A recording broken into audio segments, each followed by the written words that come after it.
Assalamualaikum warahmatullahi wabarakatuh. Perkenalkan, nama saya Lukianiska dengan NIM F2020-01005 dari kelas A1 Farmasi. Di sini saya akan memaparkan materi yang berjudul Jaringan Tumbuhan. Jaringan tumbuhan. Jaringan tumbuhan merupakan sekumpulan sel yang mempunyai struktur dan fungsi yang sama. Jaringan tumbuhan dibedakan menjadi dua macam, yaitu jaringan meristem dan jaringan permanen atau jaringan dewasa. Yang pertama, jaringan meristem. Jaringan meristem merupakan jaringan yang masih aktif membelah dan belum mengalami diferensiasi. Sel-sel penyusun jaringan meristem berukuran kecil, dinding sel tipis, memiliki nukleus yang besar, mengandung banyak sitoplasma, tidak memiliki ruang antar sel, tidak memiliki vakuola atau memiliki vakuola tetapi berukuran sangat kecil, dan memiliki sifat totipotensi yang tinggi. Sel-sel meristem ada berbentuk bulat, lonjong, kubus, atau prisma. Berdasarkan asalnya, jaringan meristem dibedakan menjadi dua macam, yaitu meristem primer dan meristem sekunder. Yang pertama, meristem primer. Meristem primer merupakan jaringan muda yang berasal dari perkembangan sel-sel embrionik. Jaringan meristem primer terdapat di ujung akar dan ujung batang. Aktivitas jaringan meristem primer mengakibatkan batang dan akar bertambah panjang. Yang kedua, meristem sekunder. Meristem sekunder berasal dari jaringan dewasa yang telah berhenti pertumbuhannya, tetapi menjadi embrional kembali. Berdasarkan letaknya, jaringan meristem dibagi menjadi tiga, yaitu yang pertama, meristem apikal, meristem lateral, dan meristem interkalar. Yang pertama, meristem apikal. Meristem apikal atau meristem ujung terdapat di ujung batang atau ujung akar. Meristem apikal menghasilkan pemanjangan akar dan batang, sehingga tanaman bertambah tinggi. Yang kedua, meristem lateral. Meristem lateral atau meristem samping terdapat sejajar dengan permukaan organ tempat ditemukannya. Contohnya, kambium dan kambium gabus. Yang ketiga, meristem interkalar atau meristem antara, yaitu meristem yang terdapat di antara jaringan dewasa dan terdapat di pangkal ruas batang. Yang kedua, jaringan dewasa atau jaringan permanen. Jaringan dewasa terdiri atas sel-sel yang sudah berhenti membelah dan telah mengalami diferensiasi. Jaringan dewasa memiliki beberapa karakteristik, seperti tidak ada aktivitas pembelahan sel, ukuran sel relatif lebih besar daripada sel-sel meristematik, kadang-kadang sel telah mati, terdapat ruang antar sel, dinding sel mengalami penebalan, sitoplasma sedikit, dan vakuola besar. Jaringan dewasa atau jaringan permanen dibagi menjadi dua, yaitu jaringan permanen sederhana dan jaringan permanen kompleks. Jaringan permanen sederhana dibagi menjadi jaringan pelindung dan jaringan penyokong. Jaringan pelindung terdiri dari jaringan epidermis dan jaringan dasar atau parenkim. 1. Jaringan pelindung terdiri dari jaringan epidermis. Jaringan epidermis merupakan jaringan yang terletak paling luar dan menutupi permukaan tubuh tumbuhan.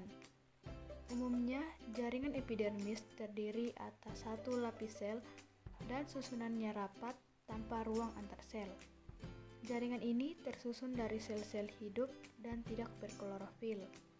Jaringan ini berfungsi melindungi bagian dalam tubuh tumbuhan dari pengaruh buruk lingkungan atau patogen, menyerap air dan mineral, dan mensekresi lapisan lilin atau kutikula yang bisa mencegah evaporasi pada batang dan daun.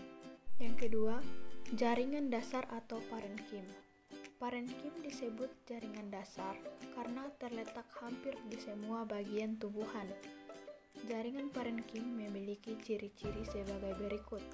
Yang pertama, Sel-sel penyusunnya renggang sehingga mempunyai banyak ruang antar sel.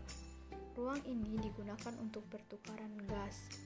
Yang kedua, dinding sel tipis dan mempunyai vakuola besar untuk menyimpan cadangan makanan. Yang ketiga, sel-selnya berbentuk polihedral atau segi banyak. Berdasarkan fungsinya, jaringan parenkim dibedakan menjadi 5, yaitu parenkim asimilasi, parenkim pengangkut, parenkim penimbun, parenkim air, dan parenkim udara. Yang kedua, jaringan penyokong terdiri dari jaringan kolenkim dan jaringan sklerenkim. Yang pertama, jaringan kolenkim. Jaringan kolenkim memiliki ciri-ciri sebagai berikut. Yang pertama, tersusun dari sel-sel hidup. Yang kedua, dinding selnya tidak mengandung lignin, tetapi mengandung selulosa, pektin, dan hemiselulosa sebagai penguat pada organ-organ tumbuhan yang masih muda atau bagian lunak tumbuhan. Yang ketiga, merupakan penguat utama organ-organ tumbuhan yang masih aktif mengadakan pertumbuhan dan perkembangan. Yang kedua, jaringan sklerenkim. Jaringan sklerenkim memiliki ciri-ciri sebagai berikut. Yang pertama, terdiri atas sel-sel mati dengan dinding sel tebal. Yang kedua, hanya terdapat pada organ tumbuhan yang tidak lagi mengadakan pertumbuhan dan perkembangan. Yang ketiga, jaringan sklerenkim terdiri atas serabut sklerenkim dan sklereid. Serabut sklerenkim berupa benang panjang dalam berkas pengangkut, sedangkan sklereid atau sel batu terdapat pada semua bagian tumbuhan, terutama di dalam kulit kayu, pembuluh tapis, buah, dan biji. Jaringan permanen kompleks terdiri dari jaringan pengangkut, yaitu xilem dan floem. Yang pertama, xilem. Xilem berfungsi mengangkut air dan unsur hara dari akar ke daun. Sel-sel penyusun xilem umumnya sudah mati dengan dinding sekunder yang sangat tebal, tersusun dari lignin sebagai jaringan penguat. Xilem terdiri atas unsur trakeal, serabut xilem, dan parenkim xilem. Yang pertama, unsur trakeal. Unsur trakeal merupakan unsur yang berperan dalam pengangkutan air dan zat terlarut di dalamnya. Yang kedua, serabut xilem. Serabut xilem merupakan sel panjang dengan dinding sekunder yang biasanya berlignin. Serabut xilem ada dua, yaitu serabut trakeid dan serabut libriform. Serabut trakeid memiliki ukuran pendek, sedangkan serabut libriform memiliki ukuran yang lebih panjang. Yang ketiga, parenkim xilem. Parenkim xilem tersusun atas sel-sel yang masih hidup, dijumpai pada xilem primer maupun sekunder, dan berfungsi sebagai tempat menyimpan cadangan makanan. Yang kedua, floem. Floem berfungsi mengangkut dan mengedarkan zat-zat makanan hasil fotosintesis dari daun ke seluruh bagian tumbuhan.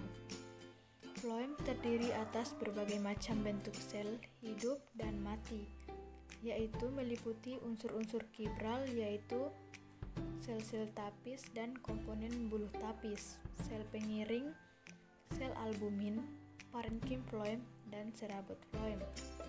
Yang pertama, sel tapis. Sel tapis memiliki bentuk seperti tabung dengan ujung yang berlubang-lubang. Yang kedua, sel pengiring. Sel pengiring berupa deretan sel yang hidup dan menyerupai sel-sel parenkim. Sel ini berperan dalam transportasi zat makanan. Yang ketiga, sel albumin. Sel albumin terletak di dekat sel tapis yang merupakan sel parenkim yang kaya akan zat albumin. Sel ini diduga mempunyai fungsi yang sama dengan sel pengiring. Yang keempat, parenkim floem. Parenkim floem merupakan parenkim yang terletak di bagian buluh tapis yang berfungsi sebagai tempat menyimpan cadangan amilum lemak dan zat organik lainnya. Yang kelima, serabut floem. Serabut floem berbentuk panjang dan ujung-ujungnya saling berimpitan. Itulah tadi hasil pemaparan materi dari saya yang berjudul Jaringan Tumbuhan. Lebih dan kurangnya mohon dimaafkan. Wassalamualaikum warahmatullahi wabarakatuh.